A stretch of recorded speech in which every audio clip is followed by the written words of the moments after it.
تازہ ترین ویڈیوز کے لیے چینل کو سبسکرائب کر کے بیل آئیکن اور آل نوٹیفیکیشن پر کلک کریں تاکہ آپ کو ملے ہر خبر سب سے پہلے۔ اور ناظرین، جہاں پر آپ کو اہم خبر سے آگاہ کروں، حمزہ شہباز کے لیے بری خبر۔ سپریم کورٹ لاہور رجسٹری نے عبوری وزیر اعلیٰ بنا دیا۔ سپریم کورٹ نے وزیر اعلیٰ حمزہ شہباز کا 1 جولائی کا سٹیٹس بحال کر دیا۔ آج سے حمزہ شہباز ایک بار پھر عبوری وزیر اعلیٰ پنجاب ہوں گے۔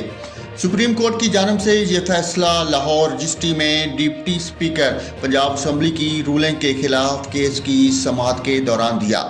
ناظرین، اہم خبر سے آگاہ کیا ہے آپ کو، سپریم کورٹ لاہور رجسٹری نے وزیر اعلیٰ حمزہ شہباز کو عبوری وزیر اعلیٰ بنا دیا۔ سپریم کورٹ نے وزیر اعلیٰ حمزہ شہباز کا 1 جولائی کا سٹیٹس بحال کر دیا۔ آج سے حمزہ شہباز ایک بار پھر عبوری وزیر اعلیٰ پنجاب ہوں گے۔ سپریم کورٹ کی جانب سے یہ فیصلہ لاہور رجسٹری میں ڈپٹی اسپیکر پنجاب اسمبلی کی رولنگ کے خلاف کیس کی سماعت کے دوران دیا۔